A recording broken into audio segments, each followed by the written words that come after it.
Good morning, good afternoon, good evening, depending on wherever you are joining us from. I'm Alan from ISWA, and I'm introducing today's webinar on Masterclass EPR, Understanding the Basics. Thank you very much for connecting with us from around the world. Over 900 people registered of over 80 countries for this webinar, so this makes it a truly global webinar. We will be joined today by 3 experts on EPR who go into the basics of EPR. You're encouraged to type questions in the questions windows to your right. We will be choosing a few of these questions for the speakers to answer in the end. This webinar is the start of a series of webinars jointly organized by ISWA and EXPRA to explain the concept of extended producer responsibility, its various applications for various waste streams and in various countries, as well as diving into hot topics and specific details. This webinar is a partnership between ISWA and our member EXPRA. EXPRA was established in 2013. It's called the Extended Producer Responsibility Alliance. It's the umbrella organization for packaging and packaging waste recovery and recycling systems, which are owned by obliged industry and work on a non-for-profit basis. Next to EXPRA, this webinar is also supported by the Product Stewardship Institute, and their CEO, Scott, is one of the speakers of this webinar. I'd also like to take a brief moment to introduce ISWA here, as several of you joining today are not yet members. The International Solid Waste Association is a global, independent, and non-profit making association working in the public interest, and is the only worldwide association promoting comprehensive and professional waste management and the transition to a circular economy. We are open to individuals and organizations, members from the scientific community, public institutions, and public and private companies from all over the world, working in the field of waste management or interest in waste management in overall.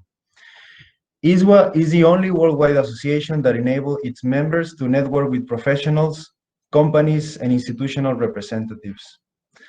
ISWA's mission is to promote and develop sustainable and professional waste management worldwide, and we have members from over 100 countries. We count on the support of our members, so if you're not yet a member, please take a moment to visit our membership page by visiting the link that you see on the screen. You could also reach to our membership manager, Mr. Daniel Purchase, by writing to him at the email address that you see on the screen as well. We have flexible membership options with discounts for students, low-income countries, and online members. I hope you really enjoy this first webinar of the series. I would like to give now the floor to Joachim Quoden from EXPRA, who will be joining you today. Thank you. Yes, thanks a lot, dear Alan, and thanks a lot to all of you wherever you are at the moment. And I'm very happy that you are joining us for this first webinar. We have noticed very often that extended producer responsibility is a concept which is promoted by many people around the world.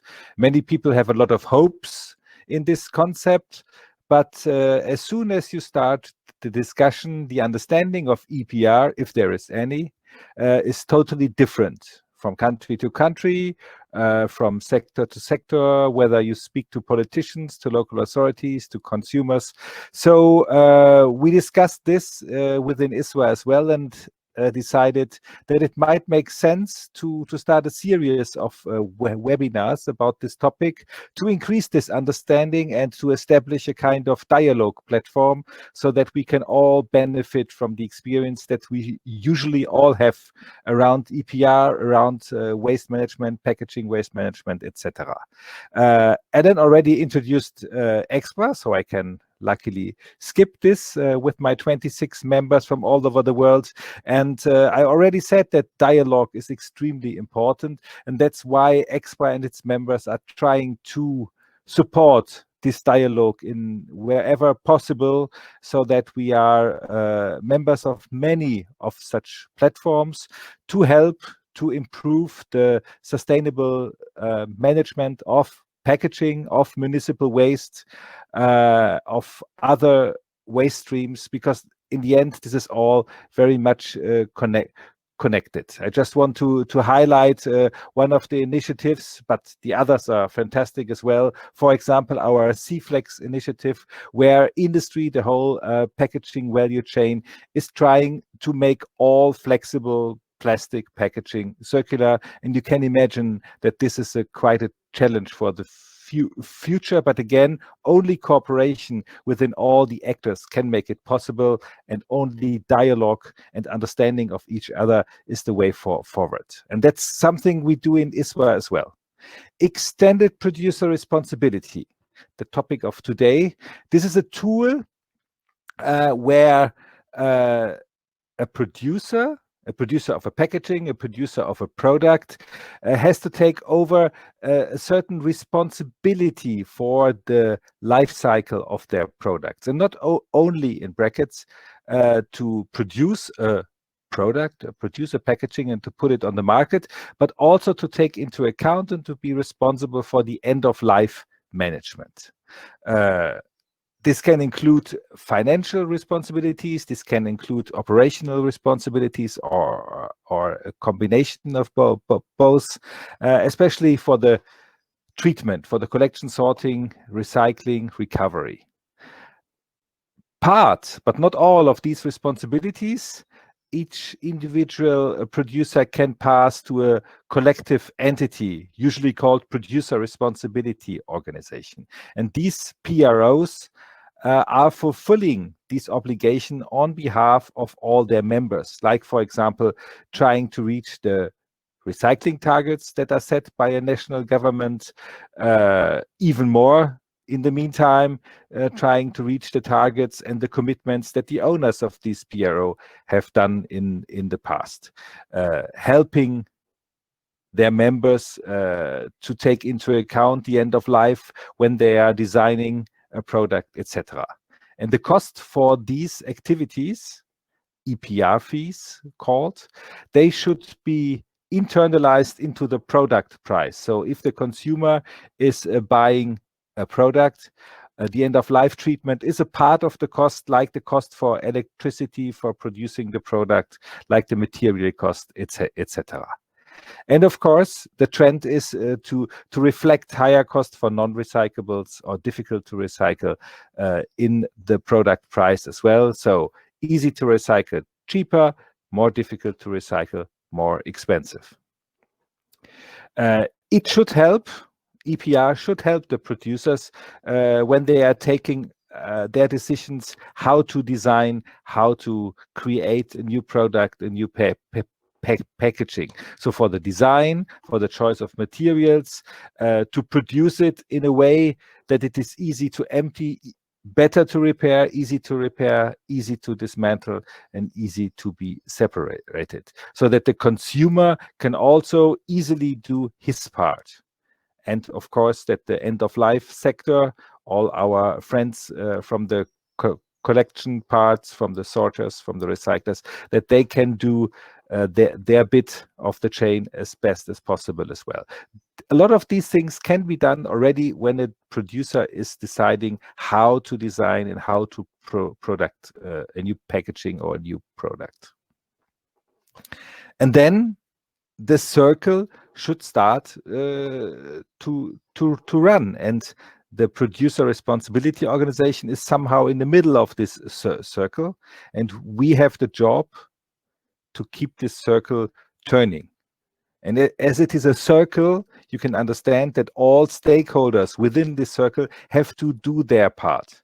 So it cannot be only the consumer, it cannot be only the producing industry, only the recyclers, only the local authorities. Then the circle will not function. So everyone has to do it in the best way, and then it is smoothly working. And as you can imagine, with the current Corona situation, with these extremely low oil prices, that it is quite tough for our business, for example, for plastic packaging, to keep this circle going and churning. So at the moment, probably we have to increase the payments to the recyclers to keep the circle going. And this is the big advantage of such an EPR system, that we can increase the financial support in bad times and will, of course, reduce it in good times. Each system, each EPR system, as you might have heard already, is different, and because it's not the sole decision of industry or of the PRO how the EPR system is designed. You have a lot of influential actors who are finally deciding how the system should look like. If you are a member state of the European Union, of course, you have the EU legislation in the Waste Framework Directive, Packaging Directive, Single-Use Plastic Directive, or WE Directive for our electrical equipment, Battery Directive. So for most, each and every single waste stream in the EU, we have a special legislation that then the member states have to introduce into national legislation. If you are outside the EU, a country, of course, then you are perhaps more free to decide how to implement EPR in your national legislation, if you decide to do so. But then, of course, there is still room to take certain decisions. So the owners of a producer responsibility system, they have then to take the decision how to design the system within the national framework. And of course, our local authorities, they play an important role as well, because usually they also are able to decide how the concrete system in the district, in the city, should look like. Just the decision which color of the bin or the sack, or whether you collect by bin, by a bag, by a recycling container, by a recycling station, once a week, twice a week, once a month. This is all something which is in many countries with the local authorities. And all this together defines how the EPR system looks and runs in your specific country, which is somehow not bad because you can reflect the national circumstances. But of course, if you are a company dealing in many countries, especially our medium and small-sized companies, you're a little bit in a mess because every system is different. And for packaging, I can tell you that there are not two countries having the same EPR system.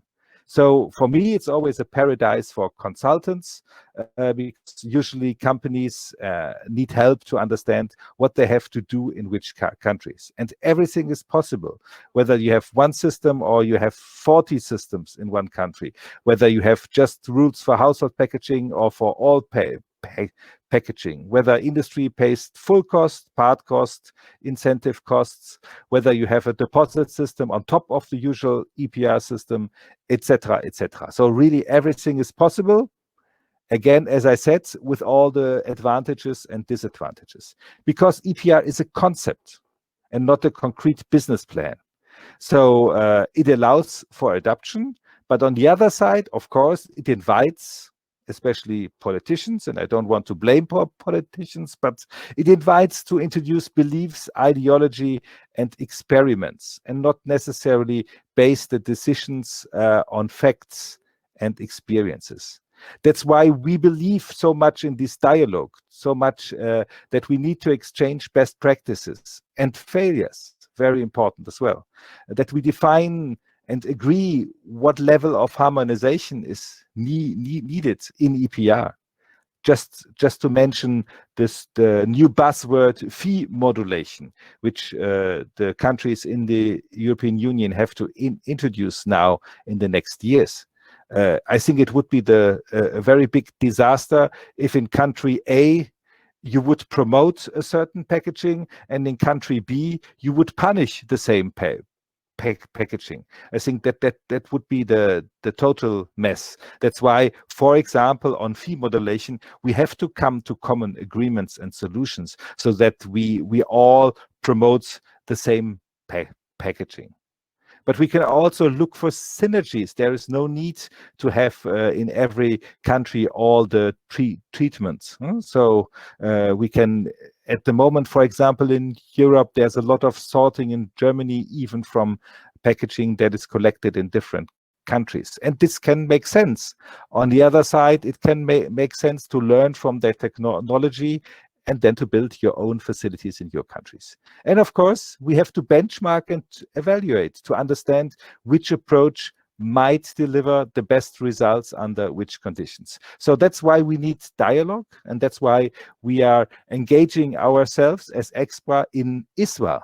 So an association very active in another association, because it gives us the possibility to discuss with all the other actors.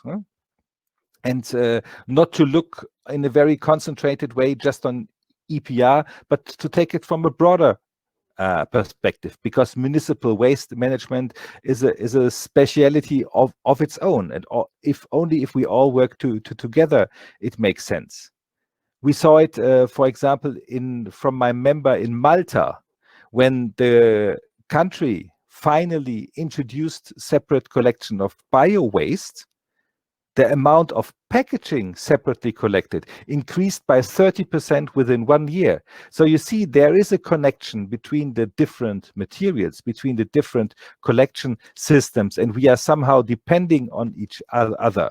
Again, a proof for me that it makes sense to discuss, to talk, to fight with each other, to find the right way forward. And we did, in the meantime, some work within ISWA on EPR.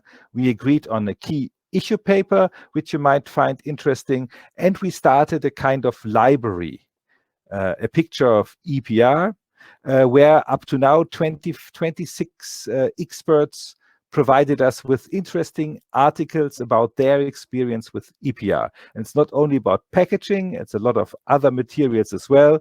It's not only Europe. You can find contributions from all over the world. So if you are interested, please have a look in this library. And if you think, hey, I have a story to tell as well, please contact us, and we are very happy to add your contribution to this library as well. As I said, this is just the start. We are starting, I think, like in a very good school curriculum. We are starting with the basics, which we are doing today. And I'm very happy that we have 2 great experts that are in this EPR sector active for a very long time. Peter Börkey from the OECD, Scott Cassel from PSI in the US. And I think they can share with you the basic understanding of EPR, what it means for them, for their associations, how they would create and run an EPR system if they would be the leaders. I think this will be a very good start. And then we would like to go more into details, into hot topics like the calculation of the EPR fees and the modulation, how we can eco-modulate the EPR fees, on the basis of which calculation.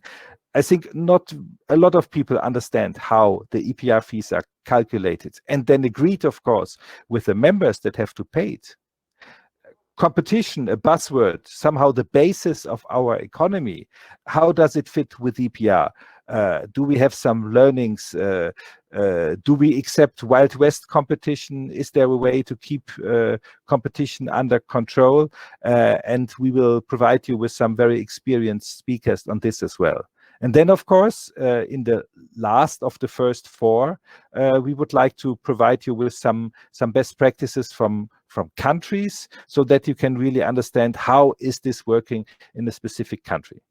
And if we see an interest, perhaps more than 10 people listening, I don't know, we have to discuss this with ISWA, then I think there's enough interesting topics to be discussed in the future as well. But of course, it will depend on you whether it is of benefit for you, or whether you say, no, it's too boring, we don't need such webinars. That was my little part in the very beginning, and I'm very happy to pass over now to my friend Peter Börkey, whom I know now, I think, for minimum 10 years as well. working together on EPR, fighting for my opinion. He's a neutral person trying to make the best for his member states out of what the different experts are saying. So I think he has a very good perspective from all the different opinions on EPR, and I'm very happy that he will share this with us today. Peter, the floor is yours. Thank you. Thank you very much, Joachim, and a good day to everyone wherever you are stationed. Thank you very much also to ISWA and EXPRA for inviting me to give this talk. I think, you know, the combined ISWA, EXPRA and PSI networks provide an incredible platform. I'm just seeing we're 430 people on this webinar, so I'm really glad to be here. So my name is Peter Börkey. I'm working with the OECD, the Environment Directorate there, where I'm responsible for our project portfolio on circular economy. And one of the issues that we focused quite a lot on is that of the extended producer responsibility. Maybe just 2 words about the OECD, because not everyone might know the Organization for Economic Cooperation and Development. We are quite a large organization with 3,000 people working here in Paris, and whose role it is to advise our 37 member countries, which are among the most advanced economies in the world.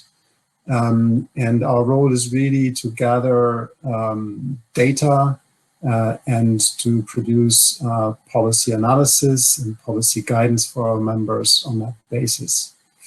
And the work of the OECD in the field of extended producer responsibility essentially goes back to the 1990s.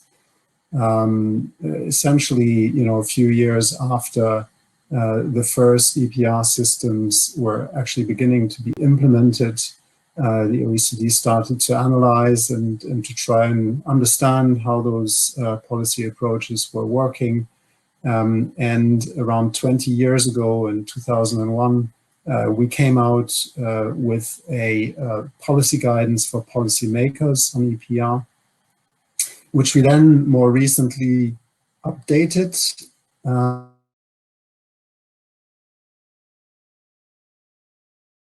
We updated the policy guidance, and that is going to be, you know, in some way the basis for my talk here today. So, you know, the work that we did cover large number of countries in the world, both in the OECD membership, but also beyond. And so it covers, you know, emerging economies as well as advanced economies. And more recently, we then also developed a report on a topic that's been quite hot here, at least in Europe, around extended producer responsibility and online sales. So, you know, this is just to give you a little bit of background of, you know, the kind of work that I'm basing my talk on. So now let's dive into the substance. So first of all, what I'd like to say is that extended producer responsibility has for sure been an extremely successful policy approach. And what you can see here in this graph is the cumulative adoption of EPR systems over the years, and you can see it's really taking off in the 90s. And then, you know, since then, around 2/3 of EPR systems have really been implemented, you know, at the turn of the millennium. And you will, you know, there are now at least, you know, 380 EPR systems in operation around the world. This is probably a low estimate because these numbers are also from 2014, with a large proportion of those systems finding themselves in the EU and in North America. The reason for that, of course, being that in North America, these systems are usually at the state level, for the US at the province level, in Canada, and in the EU, of course, they're at the level of member states. And that's why you find a pretty large number of these in those places. But what is EPR? And in the OECD's definition, extended producer responsibility is an environmental policy approach in which a producer's responsibility for a product is extended to the post-consumer stage of a product's life cycle. So, this is essentially already a little bit what Joachim explained, but the OECD definition is a very broad definition, broader than most other definitions, that exist of EPR, and it includes mandatory as well as voluntary EPR systems that operate through take-back obligations, advanced disposal schemes, deposit refund systems. These are all sort of within the definition of EPR that we have at the OECD. The objective, of course, of extended producer responsibility is to increase collection and recycling rates of the waste streams of products that are being targeted, to generate the financial resources to pay for all of this. And then, a very important objective is also to achieve waste prevention objectives by providing incentives to producers to improve the design of their products, which then leads to waste prevention. As you can see on this graph, most EPR systems are really in the field of electric and electronic equipment, tires, packaging, and end-of-life vehicles / batteries or auto batteries. So these are the product groups that have been mostly addressed through EPR. Most EPR systems are now of the mandatory take-back systems kind. As you can see here, it's more than 2/3 of EPR systems. And in fact, these take-back systems are a policy mix which consists of a take-back obligation for producers plus a legally binding recycling target for the industry as a whole, and which then translates through producer responsibility organizations into a price signal at the level of producers. And I think that's also been said to some extent. Most EPR systems have now been implemented in the form of collective responsibility systems, producer responsibility systems, rather than individual producer responsibility systems. So producers have tended to form producer responsibility organizations that allow them to discharge their obligations, to achieve scale, and to minimize costs. So what has EPR been able to achieve? And what you can see on this graph are trends across the OECD membership in municipal waste generation and municipal waste treatment.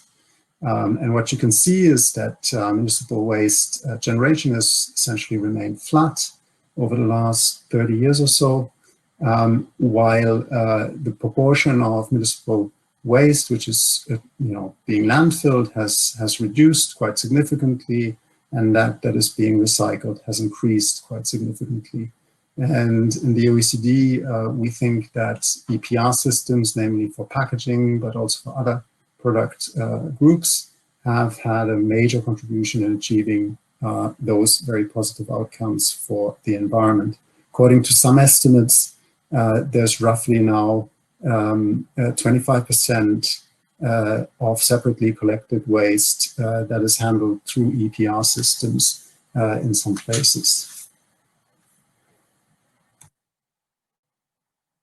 The other achievement, of course, is the funding. They have been very effective at generating significant financial flows that are needed to pay for collection, sorting, and recycling. In France, for instance, the annual revenue that is generated through EPR, the different EPR systems in the country, is about 1.4 billion. And that's the number from 2015. It's probably higher now. There's another example here on the slide for Flanders. Interesting also that financial transfers to municipalities from EPR systems represent approximately 10% of their waste management costs. So there has clearly been an element here of also shifting the financial burden from municipalities and households in a way to producers.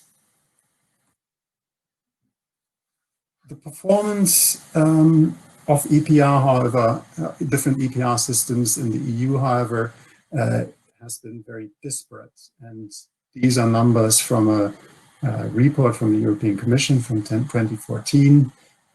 You can see that both in terms of the collection and recycling rates that are being achieved for different product groups, as well as the average producer fees that are being charged to achieve those those targets or those results, vary very considerably. Some of the reasons behind those differences are, that there are differences in scope. So, how the product group, batteries, ELVs, or packaging is defined and what is actually being collected. There are differences in the cost coverage targets. Some systems aim to cover 100% of the end-of-life management costs. Others target lower. And there are huge differences in the level of services. Some places you have a lot of door-to-door collection, in other places you have bring systems. And I think this points, to the fact that there have been a lot of debates around, what is the best way to set up an extended producer responsibility system, which Joachim has already alluded to. And those debates are still ongoing, because it's very difficult to compare EPR systems in different countries, make them comparable, and draw some conclusions from those comparisons. And that's clearly an area where I think the OECD should do some further work in the coming years.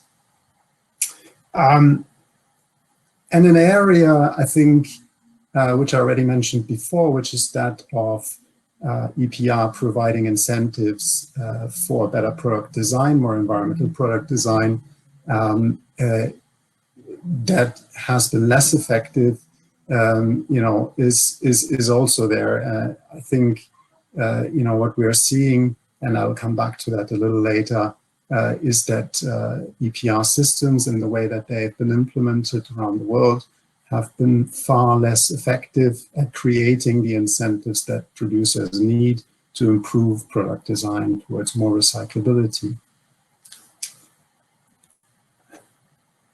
So, this slide just summarizes what I just said. So for the sake of time, I will not repeat that and go immediately to the next slide and give you a few highlights from the OECD guidance on extended producer responsibility. And as time is actually ticking, I will be a little bit selective here. I'm sorry, I will have to skip a few slides. Let me maybe just briefly go to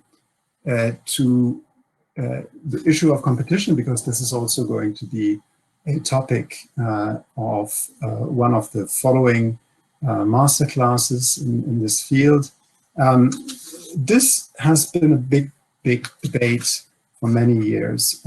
And the reason simply is that in an extended producer responsibility system that is implemented through a producer responsibility organization, producers who are normally competitors typically coordinate to set up, these producer responsibility organizations and to allow them, to collectively achieve the targets that have been set for them.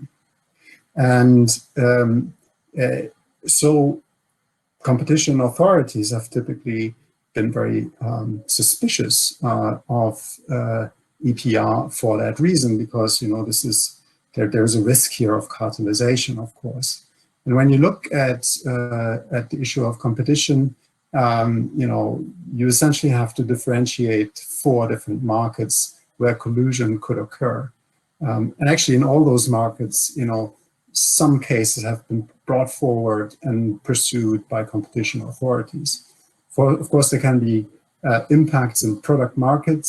There can be impacts on the collection markets and the sorting markets, the treatment and secondary materials markets, but also at the level of the services that are provided by PROs, which here on this slide are called PRO markets.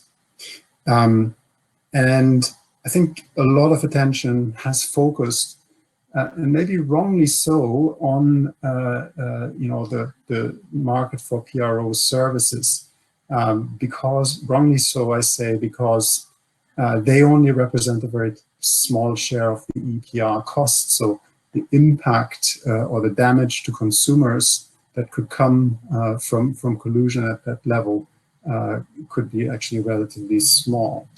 But there are lots of debates around whether, markets for PRO services need to be competitive, or if there can be a single PRO. I think at the OECD, the kind of general guidance that we're able to give is that competition is a very important topic. That when an EPR is being set up, there should be a competition impact assessment to see how the impacts across different markets might appear. PROs typically should not be established as a single operator only, and they should only be set up in this way if the net benefits can be demonstrated. The services that PROs procure, and they have a very central role in the EPR system, and they have a central role also for the other markets, particularly the downstream markets of collection and sorting and treatment. They should clearly be procured by transparent and non-discriminatory and competitive tenders. So those are, some of the insights on that particular topic. And since I still have a couple more minutes, let me just focus quickly, because I've seen that we have quite a few participants also from the developing world, from emerging markets.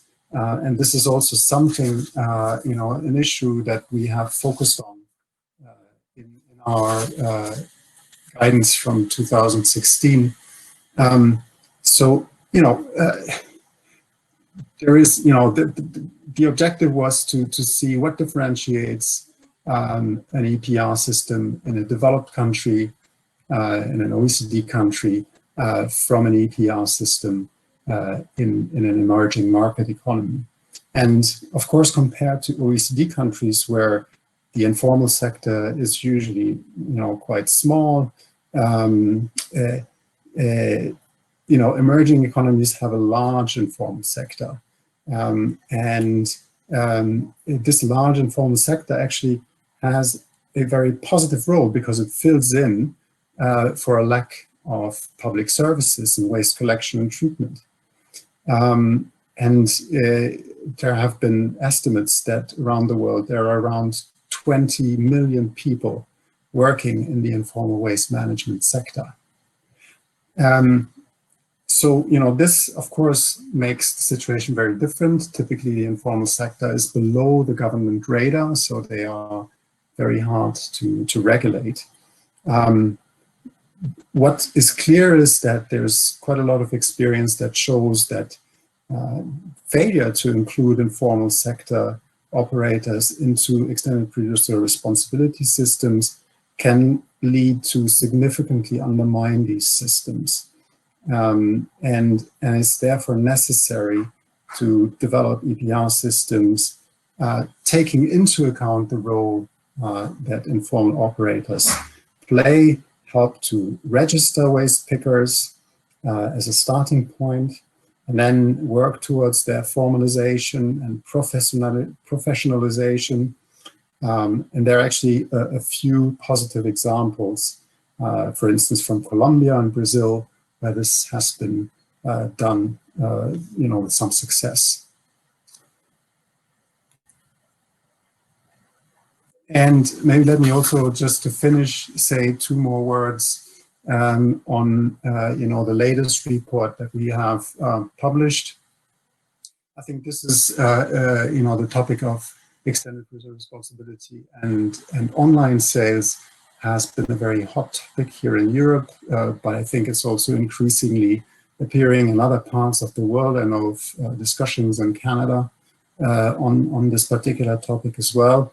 The thing here is that online sales have provided a channel for producers that are usually based abroad, are able to circumvent EPR obligations in the countries where they sell their products, simply because they sell them directly to the consumer. And so here, we have been looking at this phenomenon, particularly in the EEE market, and we've been looking at some of the policy approaches and measures that can help to address this particular situation. And for instance, in the area of lamps, light bulbs,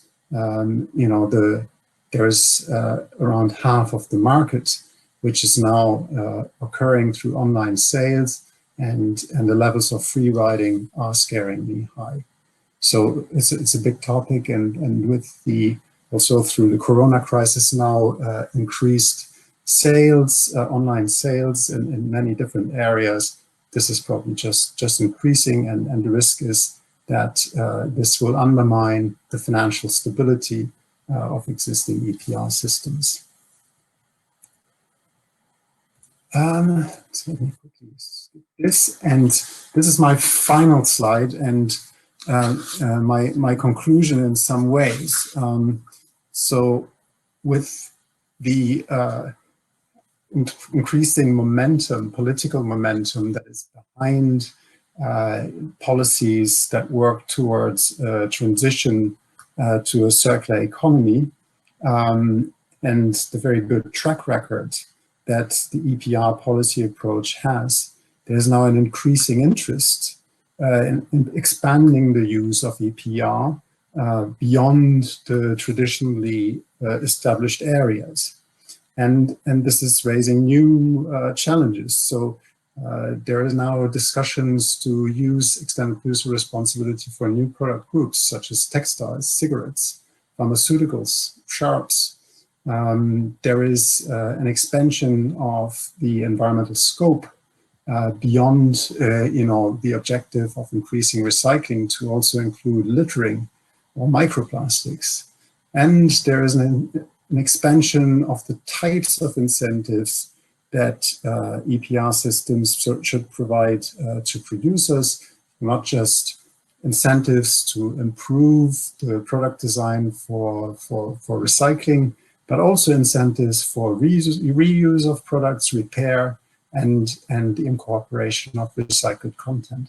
So all of this will require to rethink EPR and maybe to develop a 2.0 kind of EPR approach. And there's currently quite a lot of discussion around this, quite a bit of policy experimentation, which the OECD will follow very eagerly and try to assess. So with this, I'm ending my talk, and I'm sorry if I went over time a little bit. Thank you. I think it's great. Yes, thanks a lot, Peter. Thanks a lot, Peter. I already noted EPR and informal sector, EPR online sales, EPR and textiles. Perhaps for future topics for webinar. As I said, as more as I think about it, as more I think we should do and could do in this area.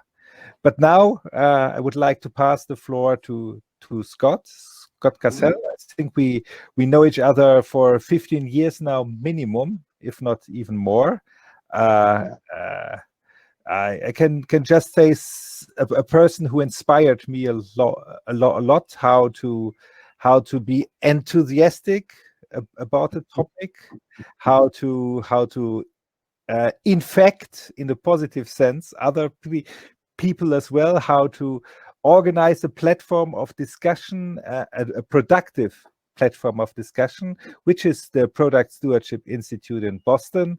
And so I'm very happy that you join us today for this and share your experience on EPR in a very specific country, I would say, a country which is, from a waste perspective, consisting of 51 independent states. Even more horrible than the European Union from a waste perspective.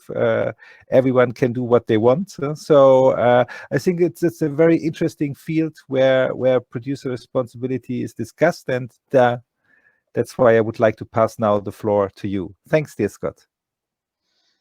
Great. Thank you so much for that introduction, Joachim. It seems sometimes like the whole United States is like the wild, wild west. So particularly these days. But I want to thank you.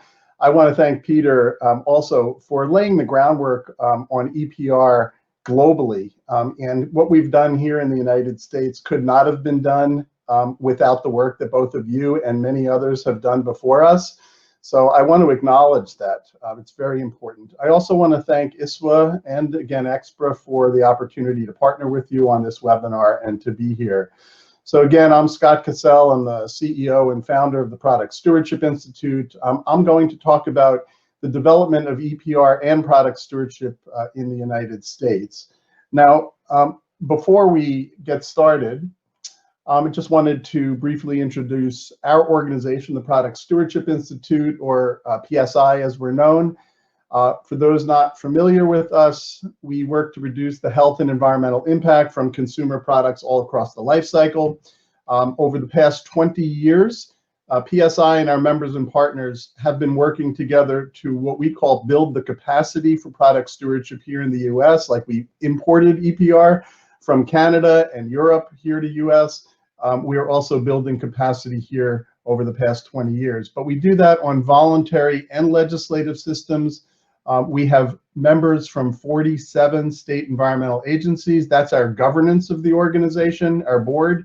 But we also have 120 different partners, mostly from businesses, but also from universities, organizations, including environmental groups, and international governments. And we've worked on about 25 different product categories, because with all these states and members, they each have different interests. So in the US, we use both the terms product stewardship and extended producer responsibility. So what Peter mentioned about EPR being both voluntary and legislated in a European sense, we've differentiated between those a bit. So in product stewardship, we include voluntary takebacks in the bigger sense, which can include government regulatory initiatives, things like plastic bag bans and fees or material phase-outs. But product stewardship also includes EPR, which we consider as a mandatory type of product stewardship that extends to the post-consumer management of the product and the package. So this is a slide with the definitions. I'm not going to go into it. I'm having it here for your benefit, but we've developed the first principles of product stewardship for the United States in 2001. One of the first things we did as an organization, and we've revised and updated those with several other organizations together to harmonize them in 2011. So we consider there to be two main features of EPR policies.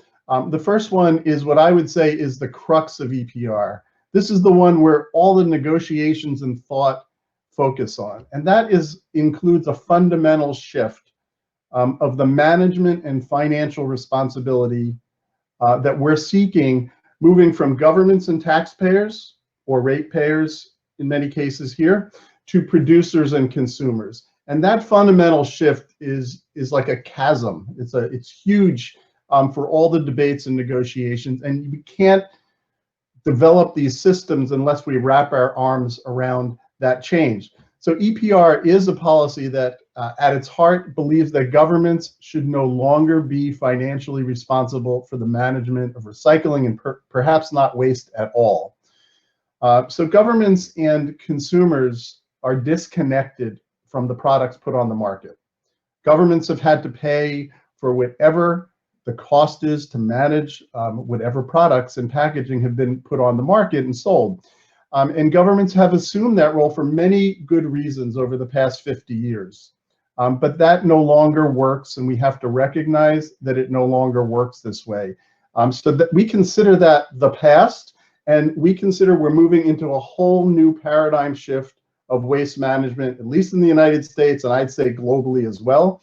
And the future is what Peter and Joachim have mentioned, is EPR. And our task together is to figure out how EPR works in the different countries, cultures, and contexts. And our ultimate goal is for consumers to pay the true costs of the products and packaging they consume. And that's what we're all talking about here. How do we recognize that true cost in our actions and in our purchases? So that leads us to the second main feature on this slide, which is product and packaging design.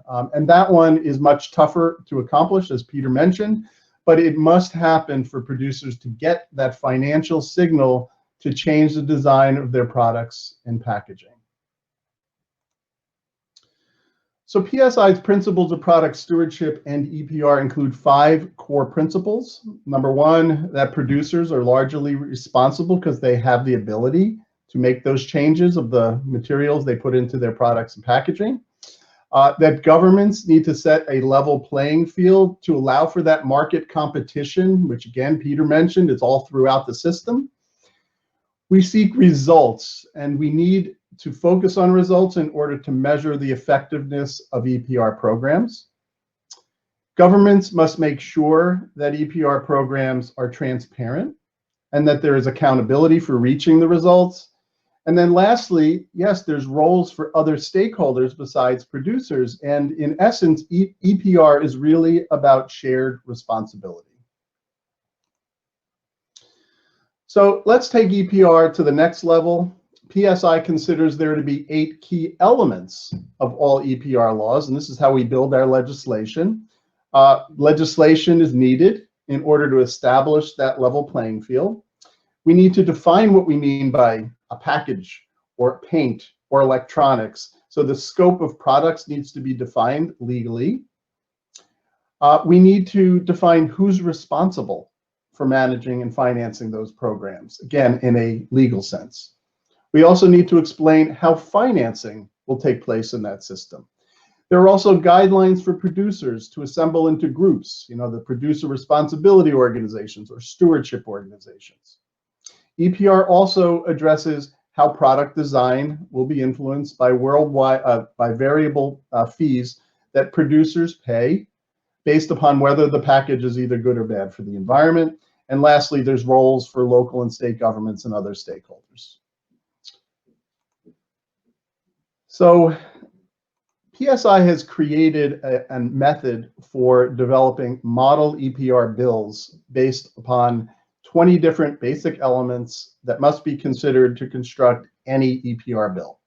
And these are those elements. I'm not going to go into all of these now, but we actually debate these. We start with our state and local government members. I call them our brain trust across the United States, bring them together in person or on phones, and develop what we would consider a conceptual model bill. So we do it conceptually first. And while you can't really see these, the one on the left is an actual, the 20 elements that contains in it the basic models and variations and options that governments across the country here have agreed on. And this is a way we harmonize, but yet also acknowledge the variations that exist within each state. And on the right side is where we've taken it further. We've engaged with the Flexible Packaging Association, a producer association, to negotiate and figure out where we can come together on principles of EPR. And we have that discussion. So this is actually a tool that we use internally, and it's a tool we use externally in order to have a dialogue that both Peter and Joachim had mentioned is so important, but we do it in a very structured manner. So I'm going to switch gears a bit here, show you these are 119 EPR laws that have been passed in the United States on 14 products in 33 states. See, most of the activity is on the West Coast, on the East Coast, particularly the Northeast, and in the Midwest, not surprisingly. And similar to the chart that, or the graph that Peter had mentioned with the global EPR systems coming up, well, we have that same trajectory here in the US. It shows how the US EPR laws have grown from 8 in 2000 to 119 today. And these are our top products.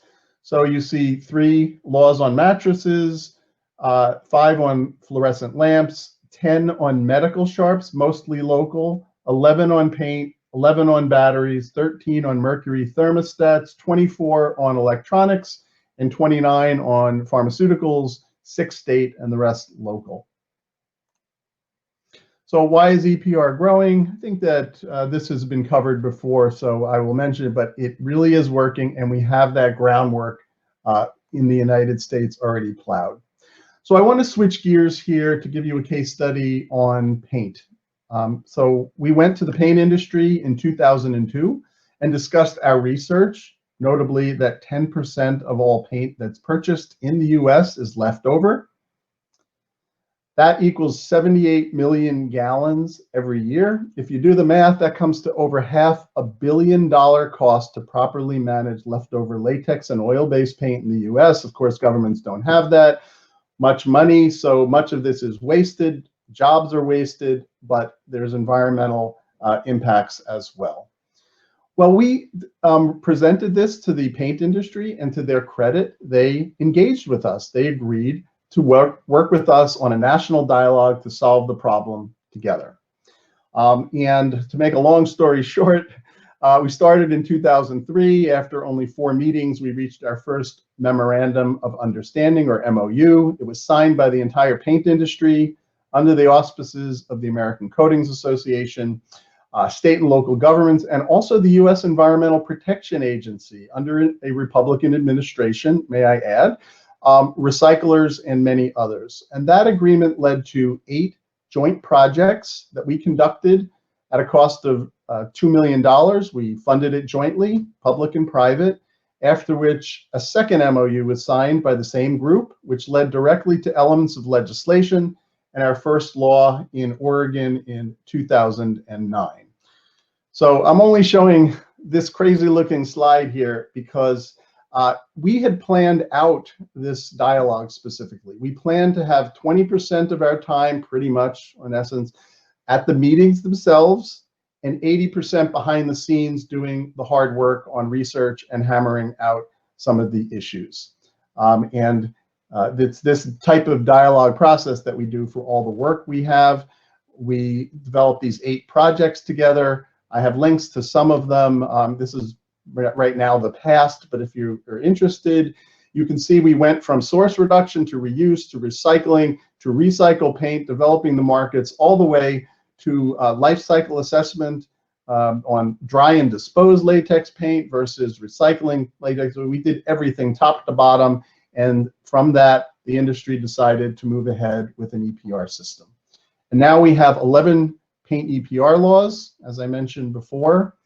And we're also working hand in hand with the paint industry to pass additional legislation, so you can see those states in which we're working right now. These are the results.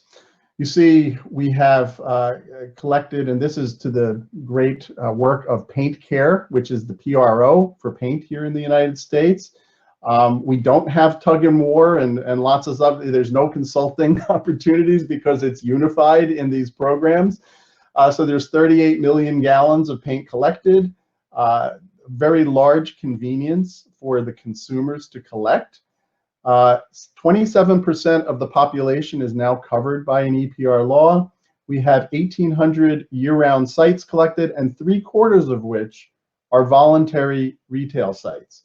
And this is a financial value of over $260 million would be the cost that governments would have to pay for this service if there was no EPR law. So I want to switch one last time to packaging, which is near and dear to all of our hearts. And I want to thank our friends at Lorax EPI for this slide, which shows the spread of EPR for packaging globally since the initial laws were passed in Europe, I think about 35 years ago. You can see here that in 2000, that little blue spot is Europe. And if we go to 2020, you can see the spread of EPR, but you can see in the United States, there under the blue in Canada, there are no EPR laws currently in place, and we're trying to change that. So in the past couple of years, there's been a tremendous amount of state legislative activity. At least 10 states have been active legislatively, and we've been working as an organization with each of these states to introduce and pass EPR packaging laws. We've also worked with U.S. Senator Tom Udall and Congressman Alan Lowenthal to place EPR as the centerpiece of the Federal Break Free from Plastic Pollution Act, which was introduced last year. So it's at the federal and the state levels. Finally, I wanted to discuss the future, which is the big challenge we all have to bring the nature of the products and packaging we currently are producing and managing as waste. We want to change those.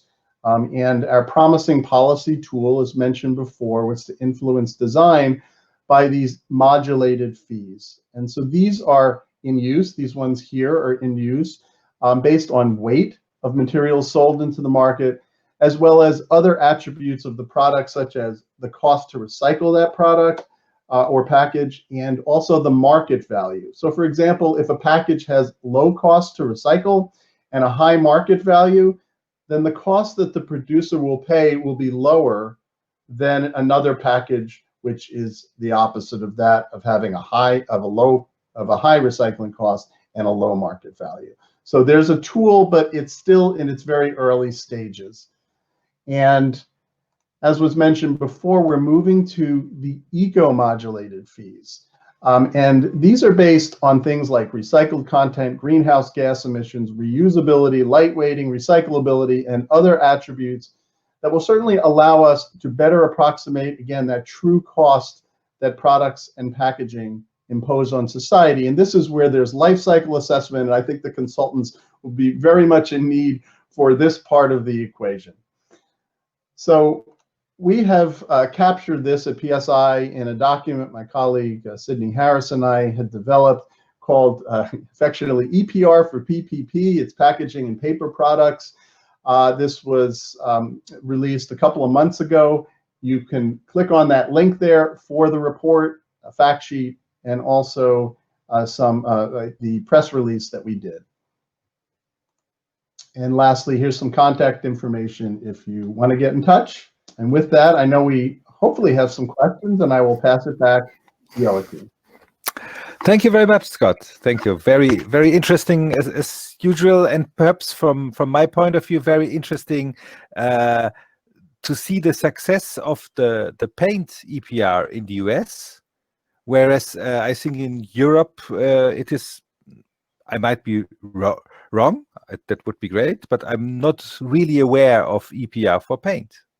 And the opposite is with packaging. Packaging extremely important for Europe, especially in the political debate, and still not really developed in the US. So I think it's quite amazing to see the different focus that is done by the various societies. We received some questions around design for recycling, prevention, etc. So perhaps we could shortly start with a discussion around this topic. Peter mentioned it. There's not much success on design for recycling, prevention, in packaging to see, perhaps in we, etc. As well.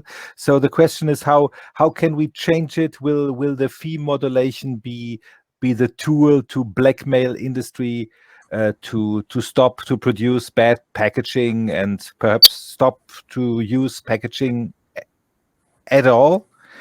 If I may say very quickly my opinion as well, we could see in the 90s in Germany when EPR was introduced, you could see a big drop in the consumption of overall packaging, because companies really started to see which packaging is unnecessary.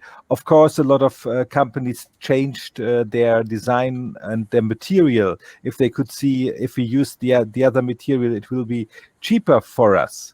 In the meantime, if you see the figures in Germany, we are again producing even more than in the beginning of the 90s. But isn't it somehow our economic model?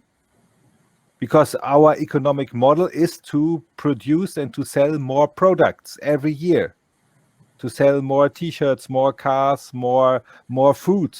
That's the economic model of our society. So isn't it logical that if we buy more products, we consume more packaging? As well, our society is changing a lot. We have much more old people, we have much more single households, and they are consuming in a different style as well. Our life is much faster, so we are buying much more fast food. More fast food means more packaging. And on top, if you remember, 5 years ago, food waste was the most important topic, and industry was asked to solve the topic of food waste. So industry developed a very complex, very high performing film and packaging to increase the shelf life, for example, of meat in a dramatic way. 5 years later, we say, oh my God, how could we produce such complex packaging? So are we really honestly discussing this topic, or are we discussing just the very, very small part of it? Peter, Scott. If I may start, Scott.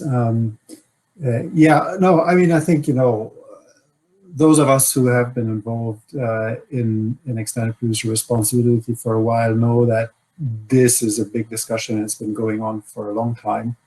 And I think it's been taken to a different level now more recently with, legislative obligations in the EU to introduce fee modulation.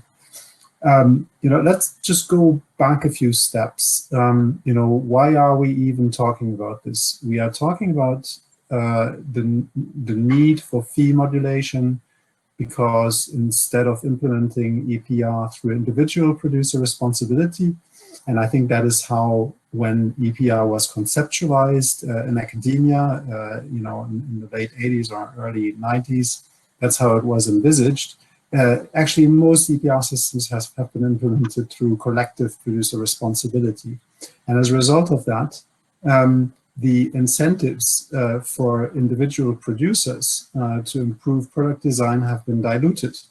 Because essentially, if your competitor improves product design and makes his products more recyclable and less costly to recycle, you can free ride. You can get a free ride, and you can benefit from that cost. So the incentives are very limited. There have been, of course, some positive effects on product design, particularly in the packaging field, that have been observed, such as lightweighting and also some material substitution has been going on. But there have been very few incentives reaching producers to design their products, quite systematically and consequently towards, recyclability.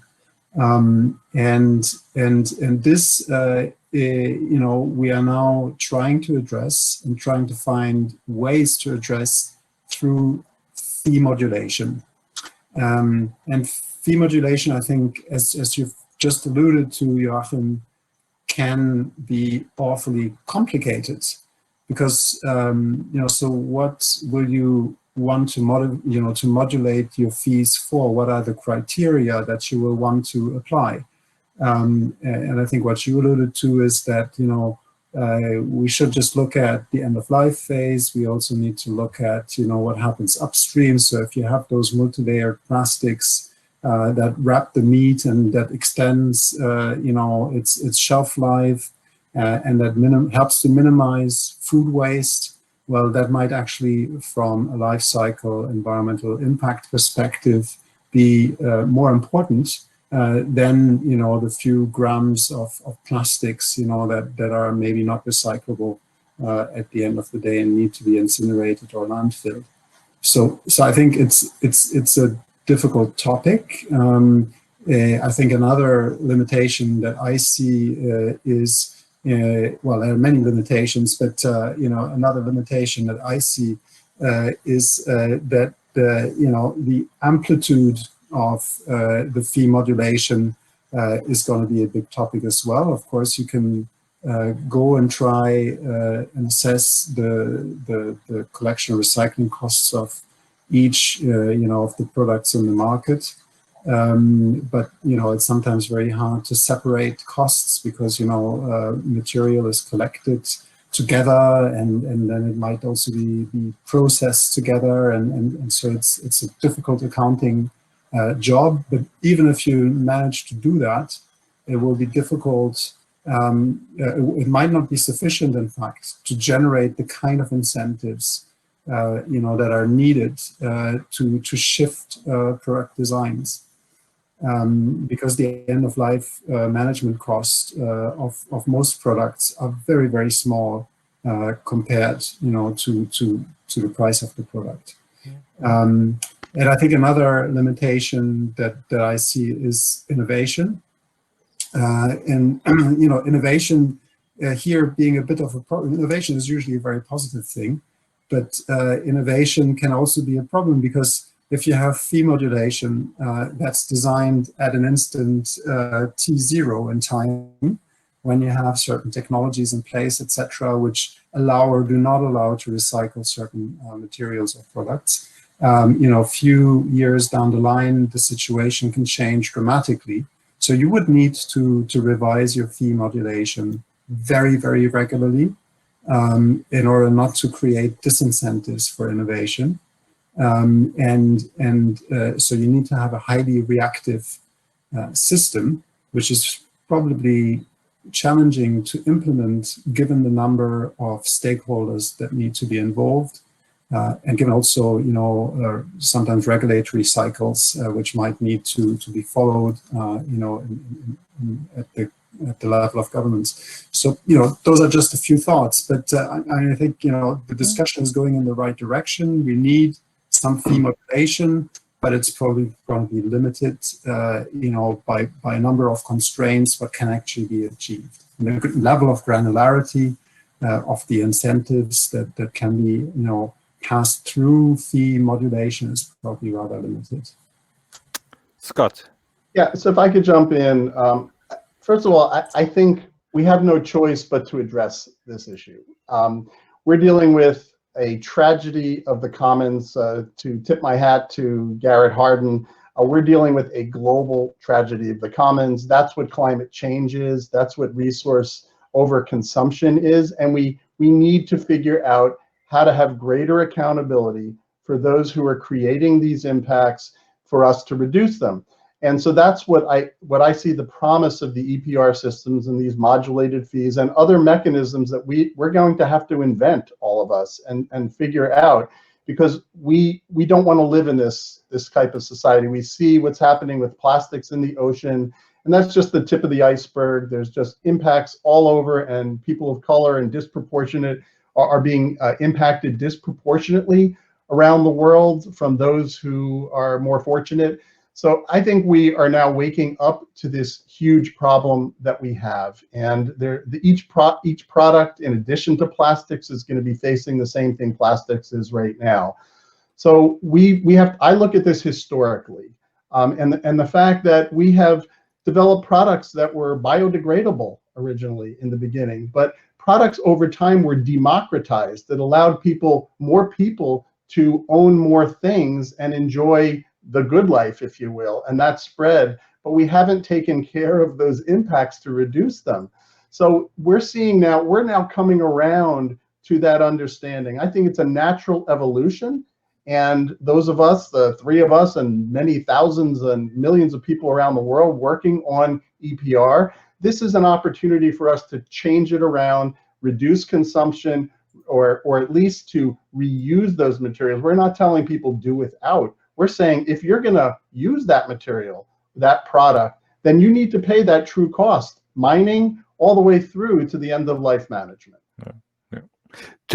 Just for the European Union, with all the new legislation, with increased targets, new measurement point for recycling, the scope is extended partly to pay for litter cleanup. In Europe, I guess the costs for packaging EPR and deposit will increase from currently 5 billion to 20 to 40 billion. So then I think this might become more relevant, and if you add then a certain fee modulation as well, I'm very sure that this will go up now again to the CEO level like we had it in the 90s. So I think that there will be more attention. And if you see that more and more countries are introducing EPR as well, I think that it becomes more and more interesting for companies to optimize their packaging in a certain way. Not to talk about in the European Union the so-called essential requirements. From 2030, companies will not be allowed to put packaging on the market which is not recyclable or reusable. It's just 10 years. That's not a long time to go. There was there are two interesting questions which I would like to ask you. The first is, are we really, or is there any way to better compare the different EPR systems in the various countries? I see the OECD tried it, as far as I understand. The European Commission tried it. NGOs tried it. Will we be able to have a better understanding what is working and what is not working? And for me, somehow connected,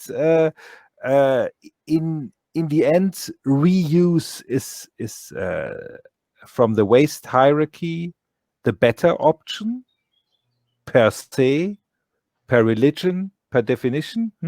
How can we promote reuse where it makes sense? Is a target the right way forward? A target for what? For household packaging, for packaging in general, or perhaps the two of you have some ideas to these two questions. I could start this one. I remember the first one on the reuse. So I think about it in terms of, let's say, electronics or some products where the manufacturers are actively working against the opportunity to reuse. They want to keep selling more materials. They don't want their products reused for good business reasons, but it creates more waste. And we need to look at those and remove those barriers so that more products can be reused, and consumers have more options rather than buying the next thing. And electronics is a rapidly developing industry. It always has been. It was our first product that we worked on here at PSI. But reuse has to be looked at in context. So paint is one example. So we're at 5% of paint being reused. But if we reuse more paint, then it jeopardizes actually the recycled paint manufacturing industry, which needs a certain amount of good paint, because reuse on the paint side, it's higher and better use on the hierarchy, but it's balanced by the economic opportunity for recycling more of the paint and having the market. So that's just shows a little of the complexity. You mentioned another, what was the first question, Joachim, if you can mention again? will we be able to compare the different EPR systems in a better way? Because up to now we somehow failed to really understand what works, what not works. It was always more, I would say, it was more on feelings than on tough data to say what is a good EPR system and what is a bad EPR system. So I can just talk about the US experience. I don't feel that way. I think we know what works. We know what we're trying to get to. There's optimal systems. It's whether or not politically we can get there. Many times that because of the politics and the states are all different, like provinces, like countries, that the opposition, largely from producers in our country and others perhaps as well, depends upon the product, they'll hammer down the law. So from a societal perspective, it's not as beneficial. And many will say, hey, look, that EPR program doesn't work. And it's only a shell of the bill that we all know is the best bill. And so we have best practices. We take many of them from you too. We know what works. We know what a good bill looks like.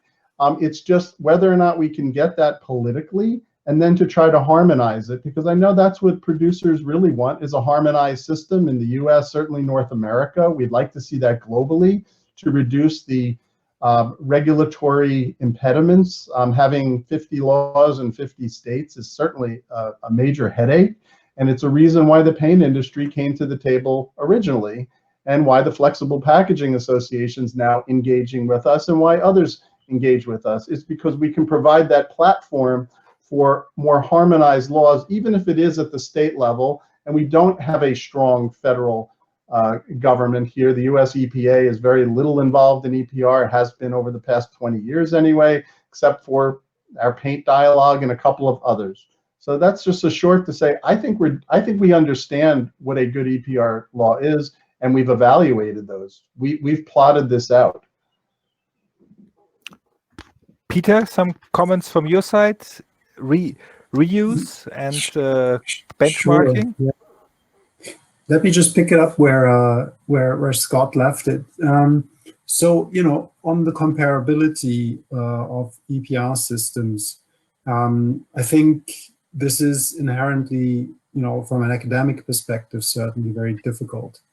Because for one, there are all those differences that I mentioned in my talk, around the product scope, the cost coverage, the level of service, accounting rules that come in there as well. In some cases you have to build up financial reserves of different magnitude, etc. So this makes it already difficult to compare the numbers, in terms of the outcomes of EPR systems and their costs. But on top of that, of course, EPR systems don't operate in a vacuum, but they're embedded into a broader policy framework and into a broader policy mix, which also sometimes includes landfill and incineration taxes, which includes an enforcement and compliance system, and all of these, of course, do also affect, how the EPR system, how effectively, the EPR system will be able to function. So this makes the comparison difficult. I don't think it's impossible, and I think it's certainly possible to go beyond, what we've been able to do so far. And as Scott said, I mean, we broadly know what works and what doesn't. It's just that we don't have sort of the ultimate academic evidence or proof of that. And I think that would be something that new academic research could really help with quite a lot. On the other question, reuse versus recycling, I'm a bit skeptical about whether EPR systems can be instrumental in incentivizing reuse. I think, this is really, something that needs to be addressed probably through other policy instruments. Of course, in OECD's definition, deposit refund systems are part of, EPR. So in a way, I'm contradicting myself, but deposit refund systems are probably the oldest policy tool that we know of that creates a system for the reuse of packaging of bottles, and that has been very, very successful for many years until the industry, for cost reasons, essentially decided to switch to single-use plastics. And as a consequence, then restructured, the whole industry. Now bottles beverages can travel larger distances, and the product doesn't, the packaging material doesn't need to come back to the filler. So, you will have to go against established, I guess, industrial structures, and you will need to gradually force a change in those structures to go back to a deposit refund system for bottles, for instance. But I think, doing this through fee modulation, for instance, in an EPR system, there's the Tinbergen principle, which says, you need one policy instrument per policy objective. And typically what we're trying to do with EPR is that we're trying to address many different objectives through one policy instrument.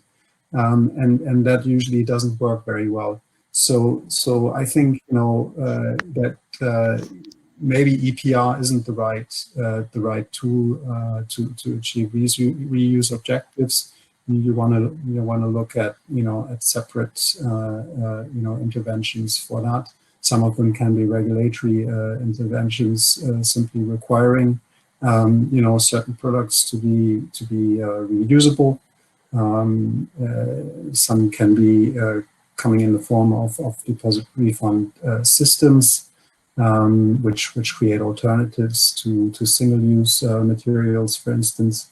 But I guess my key message is I'm a bit skeptical of EPR, being able to address everything. Yeah, we are already at the end of our time. Surprisingly, it went quite fast. I would say that if ISWA provides us with the questions, perhaps we can try to answer them for you after it, because the time is now running out, unfortunately. For the European Union, I think it will be very interesting to see the results of the so-called EPR minimum requirements that member states have now to implement into national law. So the idea is to streamline and to harmonize the EPR system in a better way, but let's see how creative the governments will be to use the room for maneuver, which is still be there. So thanks a lot to our wonderful speakers, to Peter and to Scott for your time and to your dedication. I trust that we will see us very often in the future as well, because the topic will keep us busy, and I guess as the burden is increasing, the discussion is increasing as well, and the need for that dialogue and best practices. So thanks to all of you outside there as well. Please stay healthy. Keep your social distance. I know it is or your physical distance, not the social distance, the physical distance. I know how difficult it is not to hug your friends and so on, but we have to fight this virus, because I want to see you again. I want to travel to all the countries and to get to see you in person, and hopefully to see many of you on the 9th of September when we discuss in more detail the fee modulation with our experts, Peter Sund and Derek Stevenson, hopefully. Thank you very much. And see you soon. Bye-bye. Thank you. Thank you. Bye-bye.